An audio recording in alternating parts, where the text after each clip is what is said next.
Declining a dinner invitation was a rare occurrence in Rome, even frowned upon unless you had a really good excuse. One source goes as far as saying that some thought it was better to murder a man's brother than refuse his invitation to dine. For many Romans, dinner was often the main meal of the day. The menu for the less well-off was pretty basic: pork, soup, bread, turnips, cheese, olives, figs. But for the more affluent types, it was a multi-course affair involving a variety of dishes, and entertainment was a must if you had guests. It was the perfect opportunity to show off, if you were that way inclined, and could turn into quite a spectacle, depending on the host. Hello, and welcome to this episode of Sistery History, the podcast where we two sisters discuss an event from the past with a sensorial bent. As ever, the format for today's show will focus on 4 primary sources, which we find a little bit intriguing. This could be an extract from historical writing, art, architecture, poetry, anything really, as long as it's a source contemporaneous with the event which we are discussing. You might recall that last episode we were at the Baths, which was the place to bag yourself a decent dinner invitation. Today we've donned our snazziest tunics and are off to a dinner party. But who'll be joining us, I wonder? Laura, who have we got today? Well, we've met some of these chaps before. Petronius, you might remember, a satirical author writing in the 1st century CE.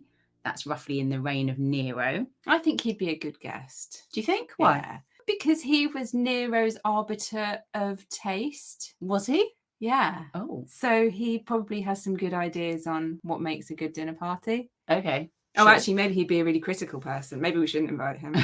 Well, he's coming. We've got Marshall, your boyfriend. Absolutely. Author of Epigrams, which are pretty much musings and snippets about his observations. He was born in Spain, but moved to Rome in his early 20s. So we're classing him as contemporaneous. And I think Marshall loves a whinge. In a kind of witty, observant way. Yeah, but he's very opinionated. But, of course. Okay. Pliny the Younger. We've met Pliny the Young before as well. He's a lawyer, or he was a lawyer, magistrate, and an author. A fairly busy chap. He wrote a lot of letters, and he was active in the 1st century CE as well. And he was the nephew of Pliny the Elder. We've got a new entry today. Plutarch, a Greek philosopher, but he did become a Roman citizen under the Emperor Vespasian in around 70 CE. Also, Caroline, he's a vegetarian, so we'll put him next to you. Perfect. We can share a table. Okay, so Caroline, who are you going to kick us off with? So I'm going to actually start with the newbie, Plutarch. Nice. Vegetarian. In this extract that I'm going to be reading, he's kind of discussing reclining at dinner. This was the act of lying down on your left-hand side, propped up by your left arm, and potentially some bolster cushions. You normally share a cline or couch, but the couches are quite small comparatively. So if you've ever seen these in reconstructions or anything like that, you kind of think, how did people lie on this more than one person? And it's not just because everyone was super small back then. I mean, the couches were about 2.5 meters by 1.2 meters. So really not that big. 2 or 3 maximum to a couch. Okay. So here we have Plutarch, Table Talk 5.679. After this, we broach the question of why there is not enough room for the guests at the beginning of a meal, while there seems to be plenty later on. One might expect the opposite to be the case, given that everyone has eaten. Some of us sought the reason in the position of the diners on the couches. Generally, each guest lies almost flat on his stomach while eating, since he has to extend his right arm towards the table. But once he has eaten, he turns onto his side and then lies in a sprawl, but in more of a straight line. Okay. I've got a few questions first. Absolutely. Do you always lie propped up on your left side? Yes. Okay, I'm just imagining everyone lying on their left and no one really not being able to see each other properly. So there were graded seats, if you like. There were graded couches, 3 dining couches. Okay, I'm talking very typically. But then on each of those couches, the position had a different grade as well. Okay. There is a seat that is the worst one. So if you're trying to watch the entertainment, which we'll talk about later on, you have to turn your body really awkwardly. So that's the worst position. So is it like you you got a bit of barrier in your way if you're at the theatre. Absolutely, yeah. Okay, so everyone's leaning down On their left-hand on side. the left-hand side. But what Plutarch's talking about here is when you're specifically eating, you're almost on your belly. Yes, and leaning with your right arm to get the food. Yes, always your right hand. And his point was, at the beginning of the meal, It and seems then- like there's not enough but then room. at the end there is. Yeah. The inference being that when you've eaten loads of food and you're all full, You should be taking up more Yeah. room. Maybe you've just got a bit more merry and friendly with your neighbours, leaning in, you know. It's very spoony. You're almost in your neighbour's lap, let's be honest. Thank God you've just been for a bath. That's what I think. That's true. Yeah. Yeah. So everyone is clean. Everyone is at least clean. Yes. So what I want to talk about here is the sense of touch. We don't really get this when we eat nowadays. It's very involved. It's all a kind of bodily experience. The leaning forward, back and forth to the table, lying on your stomach, which I think sounds horrific. It sounds uncomfortable. Apparently, it helps the digestion. I'm not going to try it. I just think it wouldn't really work. You couldn't really breathe properly. I don't like the idea of it. But then we just sit at a table now and basically move our hands up and down. It sounds a lot more physical. Yeah, absolutely. Really, really physical. But the other thing to consider is you're not just sharing these couches with your couch partners. You quite often get hangers-on at dinner parties. What, that just turn up? So the Latin is umbrae, which means shadows. So it's kind of your mates might just turn up as well and expect to be fed. And so there might It's not a bit much. be enough room for everyone. And also, if you bring a slave with you, they're probably sitting on the bottom of the couch. Hopefully pushing off the umbres. Hopefully. So everyone's kind of jostling. Sometimes if you think of these dinner parties, you think of just 9 people lying around a table, having a lovely time with a lyre in the corner playing. But actually these rooms were full of people, not only the serving staff, not only the guests, but the hangers-on, your slave, your attendant. Wow. It sounds quite unpleasant. I think I'll be dining alone. The other thing to consider with touch and reclining is that your shoes are off, right? So once you're on the couch and the food starts coming out and everything, Roman tables are meant to hold a little bit of food to be eaten. They're not for any debris. So the debris just went on the floor. The floor is covered in wine, little bits of bone, seeds, everything that you don't want to eat. You just throw it on the floor. So it's in your shoes. Well, you've taken off your shoes and your feet have been cleaned as part of the dining process. You're shoeless, lying on a couch. You're kind of stranded because you don't want to get up because the floor is disgusting and dirty. Yeah. Actually, Marshall tells a story about a guy who kept going to dinner and his slave kept losing his shoes because he was just really bad at keeping hold of his shoes, apparently. And so this guy there forevermore went to dinner barefoot. That was his thing. That was his thing. Yeah. So he didn't have to keep buying new shoes. Fair enough. But the thing is about being stranded on this couch, you're beholden to the slaves to bring you your food and bring you your shoes after if you want to go. Yeah. But to call for one's shoes meant that you wanted to leave. If you ever see anyone saying, "Where are my shoes?" it's not that they've just mislaid their shoes. It's as in, I've had enough. Yeah, I'm leaving. Some weirdo trying to sit on me and I Yeah. need to leave. So I suppose depending on who your couch partners were, it could be great if you were with a hottie from the gym. Nice. Oh, it could be a very sexy experience. Yeah. If you were with some oily chap who was a bit lechy, not so good. Not so good. Yeah. And maybe somebody who's a bit elbowy. You don't want to be next to them, do you, while you're trying to reach for your figs? No, that's true. Nice. How about you, Laura? Who have you got? I just did touch there. What sense are you going to do, Laura? And who are you going to do it through? I am going to do Marshall today. I am going to focus on sound and I'm going to read you Epigram 3.50 to Ligurinus. The reason you ask us to dinner, Ligurinus, is no other than this, that you may recite your verses. I have just put off my shoes when forthwith in comes an immense volume among the lettuces and sharp sauce. Another is handed while the first course is lingering on the table. Then comes a third verse before even the second course is served. During a fourth course, you recite another verse, and again during a fifth. Why, a boar, if so often placed upon table, is unsavoury. If you do not hand over your accursed poems to the mackerel sellers, Ligurinus, you will soon dine alone.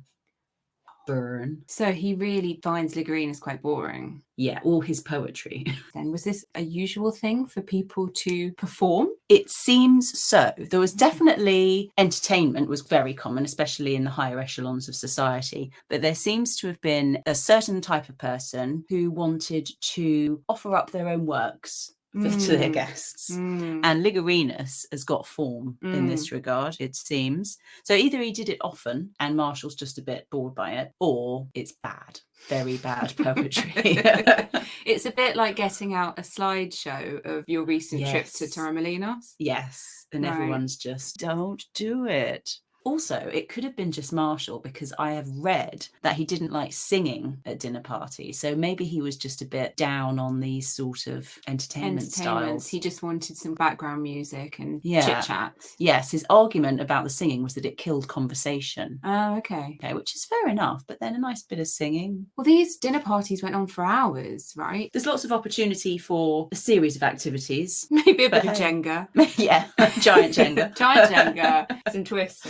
Some poetry Quick from quiz. Ligurinus. But anyway, either Marshall's just being a little bit of a downer, Debbie Downer, or it's really just shocking poetry on behalf of Ligurinus.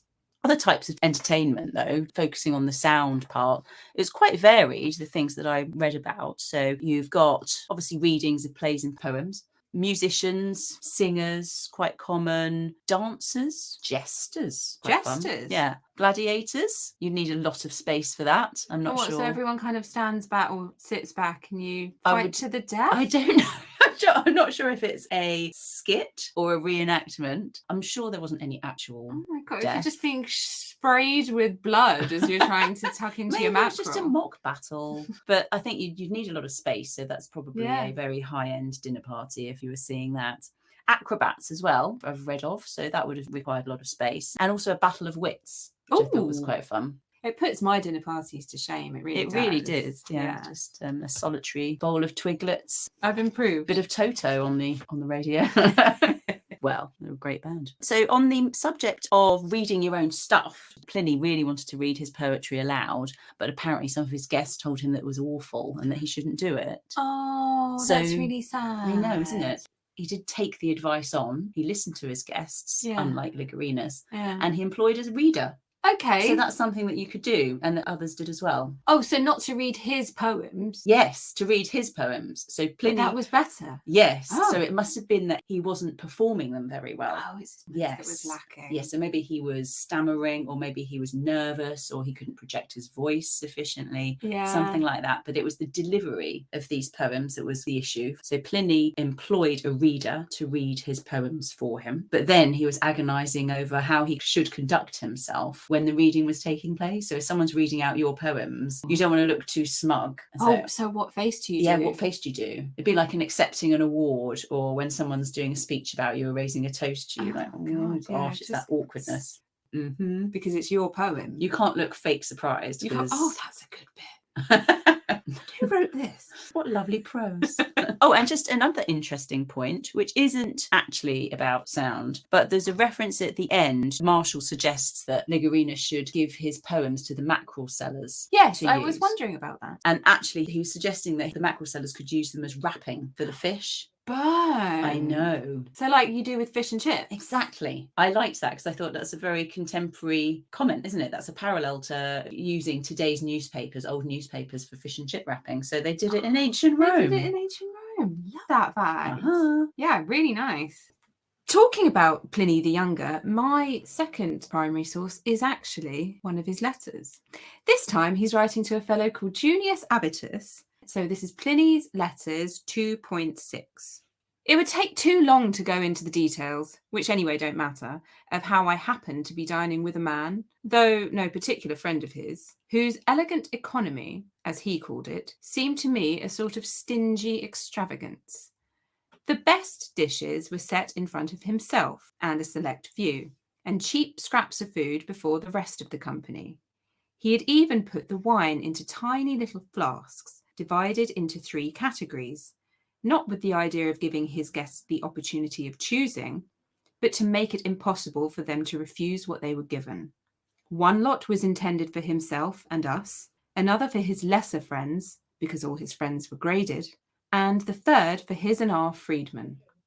So there you go. All his friends were graded. He sounds like a treat.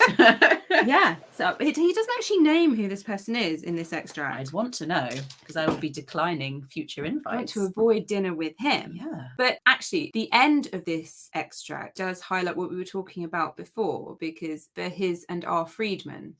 So that's what I was talking, the kind of taggers on to the party. Yes. So he's basically got lovely food and drink Yes. for his friends and the people he likes or deems worthy. And then everyone else, like the freedmen, taggers on, get scraps. Well, I suppose that's fair enough for the hangers on, isn't it? They weren't invited. It's a bit poor form, I think. Well, Pliny goes maybe on he's to on hard times. This is the point. So this is exactly what Pliny's saying, isn't he? He's saying he thinks it's elegant economy, but Pliny calls it stingy extravagance. And Pliny then goes on to say that he would never do that. If he was hosting a dinner party, he would feed everyone the same and give everyone the same wine. He wouldn't grade his friends. Maybe just host less frequently so that you can give everyone the same experience. I like that, yeah. If you can't do it well, do it less often. I like Pliny. Got a lot of time for Pliny. Yeah? Yeah. He didn't have a lot of time for friends. Even though he does seem to write to a lot of people. Yeah, he likes writing a letter. But I think Marshall said Pliny was always busy writing, so he was never at dinner. He was always busy working. Oh, okay. Yeah, he was a bit like Alexander Hamilton. Always writing. Always writing. Yes, I think also Pliny wrote a lot about Roman admin, didn't he? He liked to... Sounds like my kind of chap. Yeah. He probably had a clipboard. I'm at dinner with Plutarch, the vegetarian. You're at dinner with Pliny talking about admin. Great. Perfect. So I'm talking about taste here, and I think it's quite interesting that people are getting different foods or different levels of foods. And this wasn't an uncommon thing. The grading of food. Like I said before, because you're kind of stuck on a couch, the attendant slaves are bringing you food and putting it on the table in front of you. I believe by the imperial age, people more commonly had their own little table rather than a communal table in the middle. Okay. So your food could definitely be graded and controlled by the slaves. And you wouldn't know until it arrived. You wouldn't know until it arrives. You're not going to make a fuss. No. And actually, this is nice because it gives the attendant slaves a little bit of power. It does. They're controlling the situation in a way here. So if you're nice to them, you might get the good wine. If you're not nice to them, you might get the horrible... What, would they go against their master's gradings, though? I suppose who would know? If you've got a... Red wine looks like red wine. A bronze goblet, a copper goblet, then who knows what's inside it? Absolutely. So I like this because you're kind of empowering the slaves at the dinner party. Nice. And actually, dinner parties are the one situation where I think we actually hear slaves' voices in the sources. Quite often, slaves are kind of just mentioned as a throwaway part of the furniture kind of thing. But in a dinner party, because it's such a close, oppressive atmosphere in a way, everyone's on top of each other. The slaves have a chance to have a voice and quite often perform, like you were talking about. What, in the entertainments? In the entertainments. Oh, nice. Yeah. Because often some rich folk, they would keep their own troops of entertainers, wouldn't they? So they would have an in-house musician or singer or gladiator troupe, apparently, and whip them out in between courses. Yeah. Got my best friends coming over today. I'll bring out the juggler. Tomorrow, less good friends. So we'll invite Pliny and he can read some of his poetry. What was his name? Ligurinus. Ligurinus. Well, it sounds quite harrowing from your two extracts. Why are you? I haven't got enough room on a couch. Yeah. I'm trapped, being given crap wine, and someone's throwing bones. Someone's taken my shoes away. I just want to go home. I hope things improve. Somebody's reading crap poetry to me as well. Yeah, it doesn't sound fun, actually. No. It's not quite the orgy fest that people believe it to be. I think I'm just going to get a sausage and a bit of cake at the baths and then head home. Hit the pub on the way back. Pop down to your local It's going to be much more fun. So lastly today, we are going to consider Petronius. We've met him before. We have. Fragment 40. We were still wondering where to turn our expectations when a great shout was raised outside the dining room, and in came some Spartan hounds too, and began running round the table. A tray was brought in after them with a wild boar of the largest size upon it, wearing a cap of freedom, with two little baskets woven of palm twigs hanging from his tusks, one full of dry dates and the other of fresh. Round it lay sucking pigs made of simnel cake with their mouths to the teats, thereby showing that we had a sow before us. These sucking pigs were for the guests to take away. Carver, who had mangled the fowls, did not come to divide the boar, but a big bearded man with bands wound around his legs and a spangled hunting coat of damasked silk, who drew a hunting knife and plunged it hard into the boar's side. A number of thrushes flew out at the blow. As they fluttered around the dining room, there were fowlers ready with limed twigs who caught them in a moment. Trimalchio ordered everybody to be given his own portion and added, "Now you see what fine acorns the woodland boar has been eating." Then boys came and took the baskets which hung from her jaws and distributed fresh and dry dates to the guests. So this is Trimalchio, who we met last time. Yes, he is the ostentatious freedman who likes to splash his cash. And we met him last time at the baths. People were gathering there for his dinner party. And then he went off in the litter with the flute-playing chap running after him. And we think the guests were just left at the baths to make their own way to the party. They probably should have turned and gone home. I think so. So this is his party, and he's got a boar with birds flying out of it. Yeah. Here I want to focus on sight. You can probably imagine from what I mean, it's what a sight to behold. The sequence of visual spectacles is how I would describe that. It wasn't just one, there were loads of them. You've got the Spartan hounds just running around the room. There was a lot going on in the room. It's not a relaxing experience. You've got dogs running around, probably loving all of the remnants of food that have found their way to the floor. As you mentioned, there is a wild boar on the table with lots of little piglets round it made of cake. It mentions in the extract that they were for the guests to take away. This is the tradition of apophoreta, which is basically a little party gift to take away with you after you've been to the dinner party. Often they were food-based gifts, but I think that they could have been other gifts as well. What we're getting is food as theatre, aren't we? It's a bit Heston Blumenthal. Yeah, and then you've got the chap coming in to carve the boar, essentially, but just giving it a big blow in the side, and all these thrushes coming out, these birds erupting from the boar, which is quite incredible. I don't think I'd like that either. I bet the thrushes didn't like it. They must have been absolutely scared in there. Trapped inside a dead boar. Yes. And then let free. And then caught. Bought by fowlers, bird keepers. It could have either gone really smoothly, so all of the thrushes came out and then landed neatly on the twigs and were taken away, or it could have been an absolute horror show of birds flying everywhere, maybe evacuating their bowels because they've been inside a boar. And then the hounds, what would the hounds? It would be very loud, very chaotic. On the point of taking stuff away, though, I do know that people would bring their own napkins because Really? And there were quite a few napkin thieves. Napkin thievery was quite high on the list of Roman felonies. So what you might often do is use it as a little doggy bag. Oh, wrap stuff up and take it home in it. So maybe everyone would get their napkin. I mean, out. I think we've all done that, haven't we? Yeah, I didn't bring my own napkin. Tupperware. Well, yeah. No, we certainly all I know I have wrapped things up that possibly fit that bit of cake in, but it's amazing and I want to take it home. Yeah. The other thing that we glossed over, but I have questions about, which you may be able to answer. The boar is wearing something called a cap of freedom. Yes. And we need to talk about it because I do not know what it is. When you get made a freedman, so if you win your freedom, having been a slave, you wear a special hat, which is called the cap of freedom. Really? At the ceremony, I believe. Oh, I don't think you wear it all the time. No, you don't wear it forevermore.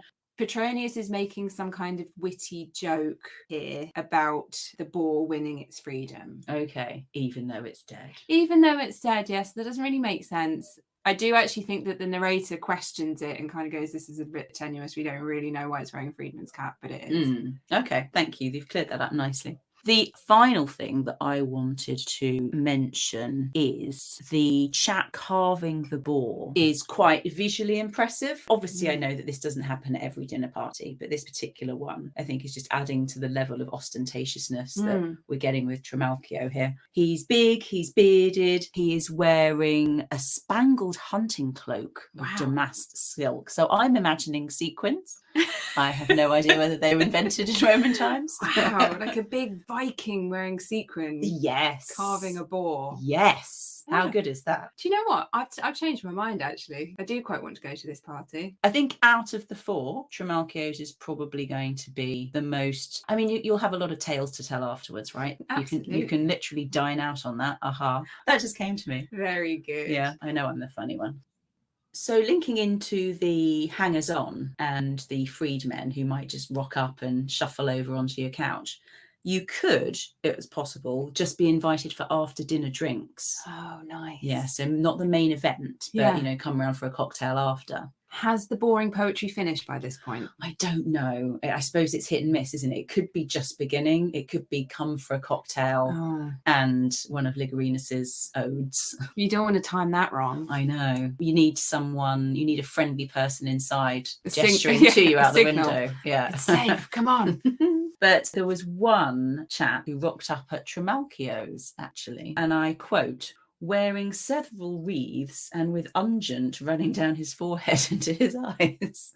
Good for him. And he sounds like he's been to a great party already. He's tied a few on already. Yeah. I'm just liking the double wreath, maybe triple wreath. Well, wreaths were kind of normal at dinner. It was something... Several wreaths. Yeah, he's been to a few. He's either been to several dinners. He knows how to dinner, doesn't he? I think, yes. We need to be sticking with this guy. I won't ask that one. So have you enjoyed your dinner party with Plutarch, Petronius, Pliny, lots of peas? Yeah. Actually, are they all peas? Oh, and Marshall. And Marshall. And whingy old Marshall. Whingy old Marshall. I have. I've had a great time. Have you? Have you got your napkin full of apples? I have. And simnel cake? Simnel cake, yeah. And have you found your shoes? Yeah, there's bird poo in them. Do you know what I love at a dinner party? I love an after-dinner quiz. Well, you're in luck. Do you know what I have? Is it a quiz? Yes! Okay, I'll just get my teammates. Who am I going to pick for my team? I'm going to go with Marshall. Of course. It's a different style of quiz. Okay. This time. It's very topical. I am going to read you 4 statements, 4 facts, and you're going to tell me whether each of them is true or false. Okay. Number 1. Mark Antony, who was a close ally of Julius Caesar, was a notorious drunk and wrote a book on the subject of his own drunkenness. I think that's true. And it's probably called On Drunkenness. Yes, on both counts, yes. According to Pliny, that is true. I should have chosen Pliny for my teammate. No, you didn't need him. You're fine. Number 2. When the Emperor Tiberius was young, he was so keen on the booze that someone created a pun on his name, changing it from Tiberius Claudius Nero to Biberius Caldius Miro, which actually translates as boozy, hot and strong. Oh, I'd love that to be true. And I'd also love that to be my nickname. We can make that happen. I want it to be true, so I'm going to say true. It is true. Yeah. What was it again? Boozy, hot and strong. Boozy, hot and strong. Yeah. VHS. We'll try and make it stick. We can make it stick. Number 3. Mm-hmm. It was commonly believed that eating fresh figs before a drinking session would ward off a hangover. See, I think that's true as well. Oh, no, there was something about anointing the head with oil that wards off a hangover. But would eating fresh figs do the same thing? True. False. Oh. But there was a doctor linked to Tiberius who believed that eating almonds before a drinking session would decrease the effects of said drink. Did Tiberius try it? I don't think he did, but the doctor apparently did and could take a lot of booze. Could he? Yeah. Boozy, hot and strong. Okay, number 4. So 2 out of 4 so far. 2 out of 3 so far. Oh, yeah. Maths was never a strong point. The Emperor Augustus's reign was a long one, at approximately 45 years. It saw a lot of campaigning. Augustus was so keen for his generals to be on top form that he started the trend of an early dinner time to discourage late nights and excessive drinking. False. Correct. Yeah. Oh, well done. I did want that one to be true. Kind of a forerunner of brunch or afternoon tea. It'd be good if we could trace it back to Augustus. Thank you for listening to Sistery History. Feel free to give us a 5-star rating wherever you downloaded this episode. Follow us on Instagram. And while you're there, check out the page of our resident composer, Miss Alice Keys. Do join us next time when we will be continuing our sensory exploration into the lives of the ancient Romans. Goodbye. Bye.